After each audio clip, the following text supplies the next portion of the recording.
안녕하세요. 가톨릭튜브 구독자 여러분, 사제감역 영화관의 영화관직이 맡고 있는 구본석 사도요한 신부입니다. 구 신부님과 함께 사제관념 영화관을 지키고 있는 김선아 비비아나 배우입니다. 가톨릭튜브 구독자 여러분 반갑습니다. 촬영일을 기점으로 사순시기가 막바지에 다다랐습니다. 우리가 매년 사순시기를 시작하면서 하나의 다짐을 정하곤 하잖아요. 이제 그 다짐을 얼마나 잘 지켜왔는지를 살펴보아야 할 때가 다가온 것 같은데요. 배우님께서는 이번 사순시기를 앞두고 어떤 다짐들을 해보셨었나요? 사순 시기를 맞이할 때마다 늘 그래왔듯이 극기와 보속을 바탕으로 삼은 다짐들을 정해놓았던 것 같아요.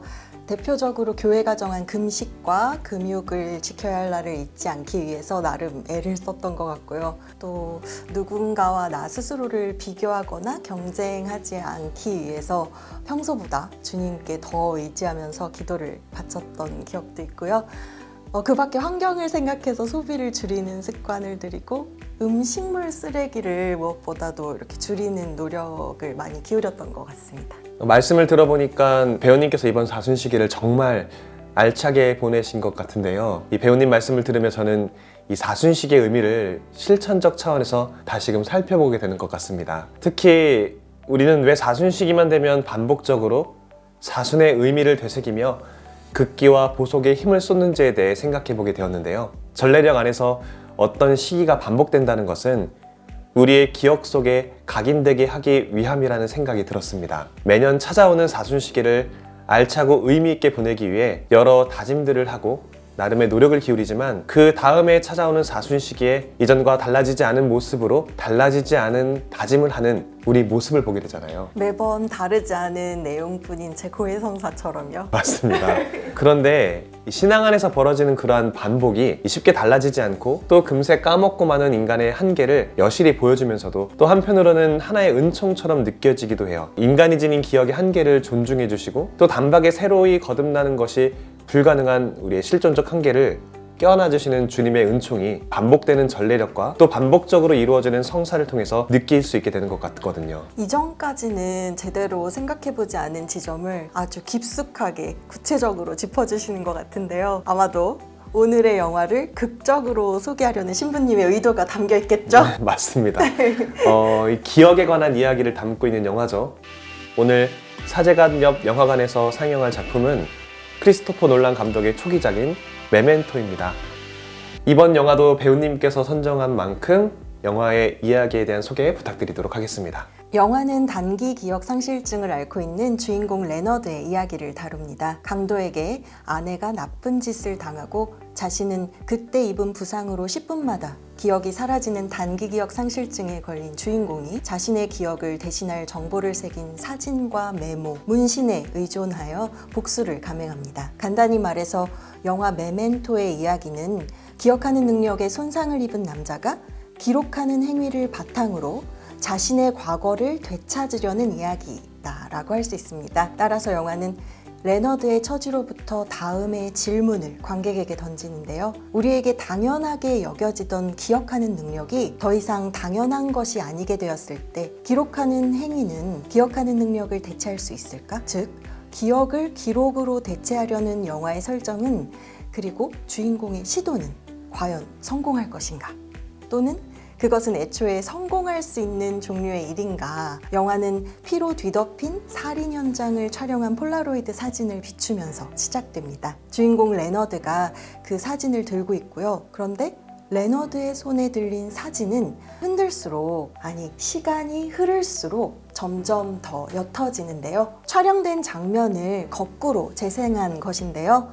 이렇게 거꾸로 흐르는 장면으로 구성된 메멘토의 첫 장면은 사진이라는, 그것도 시간성의 대비가 극명하게 드러나는 폴라로이드 카메라라는 기록 매체를 활용함으로써 역재생의 이질감을 효과적으로 나타냅니다. 더불어 앞으로 영화가 보여줄 주제의식을 함축적으로 담기 위한 영화적 기법으로도 드러나는데요. 이처럼 영화는 살인을 저지르는 주인공의 모습으로부터 시작되고 스릴러 영화적 분위기를 풍기지만 보통의 스릴러 영화들처럼 살인사건만을 두고 이야기를 전개하지 않아요. 사건을 둘러싼 전말은 이어지는 장면을 통해 곧장 밝혀지게 되는데요. 레너드의 손에 죽은 남자의 이름은 테디이고요. 기억이 불완전한 레너드는 이전에 자신이 남긴 사진과 메모를 보고 테디를 죽인 것입니다. 그는 자기 몸의 문신을 바탕으로 테디를 범인으로 특정하고 사진에 그를 죽이라고 메모합니다. 따라서 레너드의 살인은 과거의 자신이 미래의 자신에게 전한 메시지를 충실히 이행한 것이나 다름없는데요. 그리고 그의 메시지는 문신과 사진, 메모를 포함하여 수많은 기록을 조합한 결과가 돼요. 그렇다면 과연 과거에 그가 남긴 기록은 신뢰할 만한 것인지, 또 그가 단기 기억 상실증으로 인한 한계를 극복하기 위해 그토록 집착하는 기록은 그의 불완전한 기억을 대체할 수 있을지에 대한 물음이 생깁니다. 영화는 영화 안에서 역순으로 배치된 주인공의 경험들을 관객들과 함께 차근차근 살피는 과정을 통해서 저 물음들에 대한 답을 파헤쳐 나갑니다. 이 영화의 이야기가 이 보통의 영화들처럼 시간순으로 흘러가지 않고 역으로 흘러가기 때문에, 또 이 역으로 구성된 이 장면들마저도 차례차례 등장하는 것이 아니기 때문에 이야기의 소개가 쉽지 않을 것 같다고 예상이 됐는데, 배우님께서 이렇게 길게 하지만 또 집중될 수 있게 소개하시는 내용을 들어보니까 참 고생 많이 하셨다라는 생각이 드는 것 같습니다. 이 시간에 대한 이야기를 풀기 위해서는 먼저 이 영화의 감독에 대한 이야기를 해야 할 것 같은데요. 영화 메멘토는 현존하는 최고의 영화 감독으로 꼽히는 이 크리스토퍼 놀란 감독의 초창기 작품입니다. 제96회 아카데미 시상식에서 영화 오펜하이머로 감독상과 작품상을 비롯해 7개 부분을 수상하며 감독으로서의 이력의 정점에 다다른 크리스토퍼 놀란 감독은 이 상업적으로도 워낙 널리 알려진 감독인 만큼 여기서는 간단하게 이 놀란 감독의 연출이 지닌 여러 특징들 중 대표적으로 이 시간이 지닌 의미에 대해 집중해서 이야기를 나누면 좋을 것 같은데요. 놀란 감독의 작품에서 각본이나 연출의 면으로 보면 시간은 아주 중요한 모티브로 작용합니다. 역순으로 진행되는 극의 구성을 바탕으로 부분 기억 상실증이라는 소재를 흥미롭게 활용한 오늘의 상영작인 메멘토와 더불어 액자식 구성이나 역순행 구성인 프레스티지와 미행, 또 과거의 트라우마에 갇힌 인물의 과거를 그리는 배트맨 비긴즈, 동시간대에 동시에 벌어지는 두 사건을 동시에 해결해야 하는 다크나이트, 그리고 꿈속에서의 시간 흐름과 꿈 밖에서의 시간 흐름이 다르게 교차되는 인셉션, 또 우주여행과 상대성 이론을 모티브로 중력으로 인한 시간의 왜곡을 중요 소재로 삼은 인터스텔라, 동시에 벌어지는 세 가지 사건을 교차 편집하여 찰나의 시간의 생사가 갈리는 것을 표현한 전쟁 영화 덩케르크, 또 시간의 역행을 다루는 테넷까지 이 시간이 놀란 감독의 연출에 끼치는 면은 매우 크다고 볼 수 있습니다. 그렇기에 이 시간순을 따르지 않는 구성을 선호하는 것이 놀란 감독 연출의 대표적인 특징이라 할 수 있고요. 그래서 이 메멘토가 어쩌면 그런 놀란 감독 연출의 특징을 사로잡게 만들어준 시발점이라고도 볼 수 있을 것 같아요. 맞아요. 종합해서 보면 시간이라는 소재가 놀란 감독의 작품들의 주제를 관통하고 있다, 이렇게 보이는데요. 우리는 시간의 흐름에 종속되어서 살아가지만 그럼에도 시간을 강하게 의식하며 지내지는 못하는 게 현실이잖아요, 평소에는. 그래서 놀란 감독이 연출한 영화들이 우리의 존재를 감싸고 있는 이 시간을 이전보다 더욱 깊게 의식하고 또 섬세하게 받아들일 수 있도록 이끌어주는 그런 느낌이 들었어요. 또 우리의 기억이 전적으로 시간의 흐름에 따라서 구성되고 정리되고 또 왜곡되거나 삭제되고 각각의 기억들끼리 상호작용을 벌이기도 하기에 되게 자연스럽게 기억에 대한 주제도 함께 펼쳐질 수 있는 것 같아요. 그래서 이제 놀란 감독의 초기작인 이 메멘토가 제게는 더욱 가치 있어 보이는 것 같았습니다. 그런 차원에서 이 기억과 시간에 관한 이야기를 조금 더 깊이 나누어 보면 좋을 것 같은데요.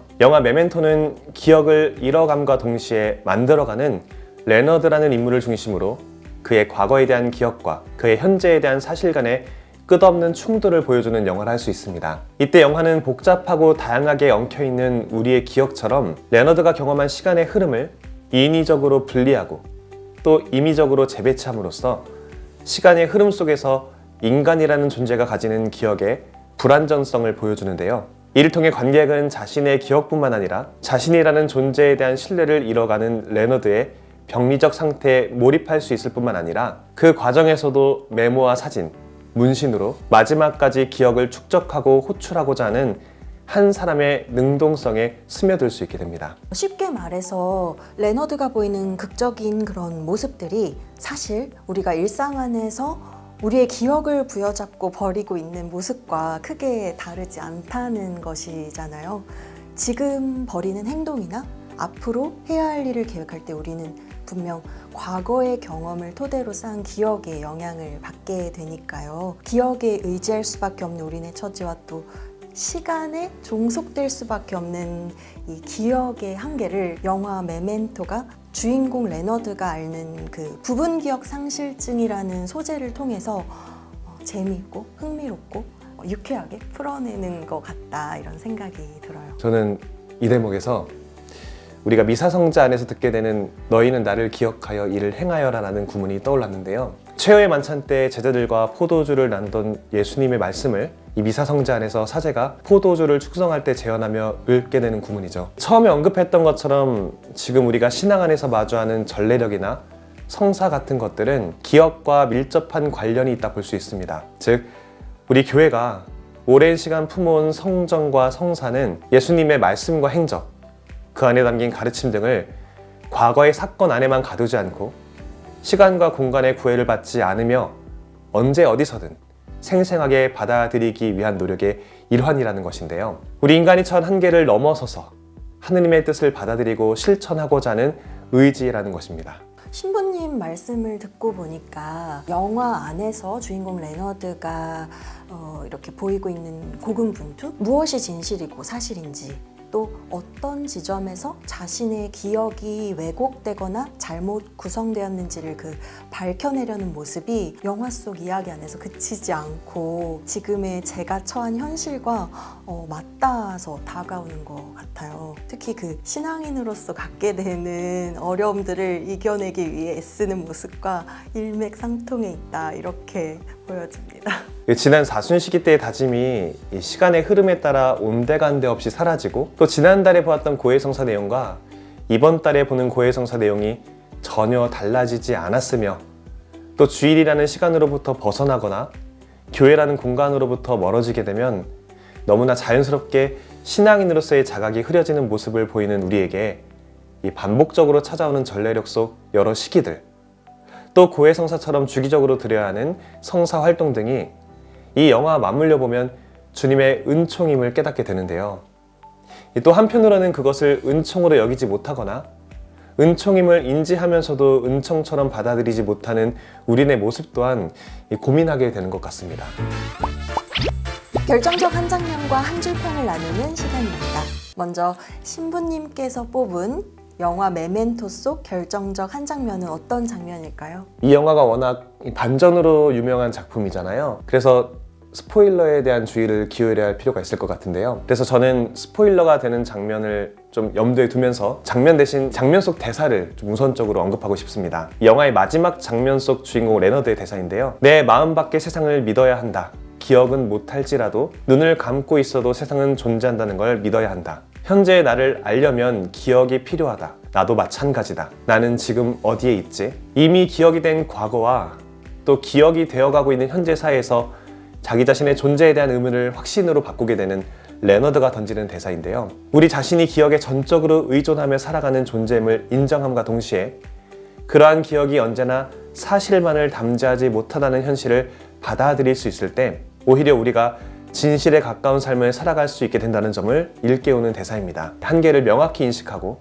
또 그 한계를 오롯이 떠안을 수 있을 때 비로소 이 한계 너머를 바라볼 수 있게 된다는 것이죠. 굉장히 철학적인 의미를 담은 결정적 한 장면이네요. 저는 영화의 첫 장면을 언급하고 싶은데요. 폴라로이드 사진 한 장이 손가락 사이에서 점점 되감기듯이 흐려지잖아요. 바닥에 떨어진 탄피는 다시 총알이 되어서 총구로 빨려 들어가고 흘린 피가 다시 몸 안으로 스며들고 총을 쏘는 모습이 역으로 재생되는 장면인데요. 이 영화 전체의 서사 구조와 인간이 시간을 인식하는 그 방식을 압축적으로 보여주는 강렬한 장면이다 생각했어요. 시간이 거꾸로 간다는 거를 시각적으로 보여줌과 동시에 진실은 앞으로 나아가면서 발견하는 것이 아니라 되돌아보면서 완성된다라는 함축적 의미도 함께 보여주고 있는 감독의 의도가 강렬하게 느껴지는 장면이었습니다. 아직 메멘토를 감상하지 않은 분이 계시다면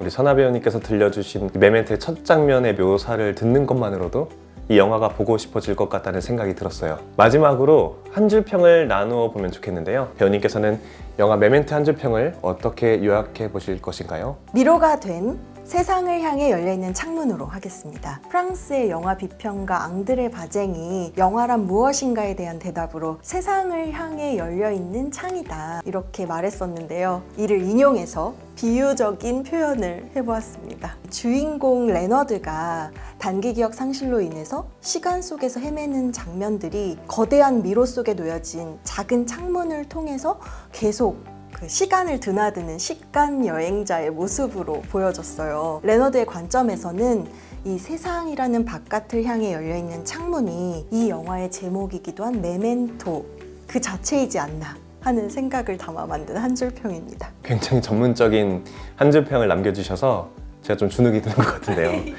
저는 조금 편하게 이번 한 줄 평을 적어보았습니다. 폴라로이드 필름처럼 흔들릴 때 비로소 또렷해지는 기억 인데요. 기록에 의존한 기억이 얼마나 사실과 가까운지 혹은 괴리가 있게 되는지를 깨닫는 주인공 레너드의 심경에 따라 이 한 줄 평을 정해 보았습니다. 다음에 사제관역 영화관에서 상영할 작품은 어떤 작품일까요? 다음에는 특별히 저희가 처음으로 영화관인 드라마를 사제관역 영화관에서 상영을 하려고 하는데요. 성모성을과 가정의 달을 맞아 최근 인기를 끌고 있는 넷플릭스 시리즈 폭삭 소가수다에 대한 이야기를 나눌 예정입니다. 여러분들의 많은 관심 부탁드리겠습니다. 시청해주셔서 고맙습니다.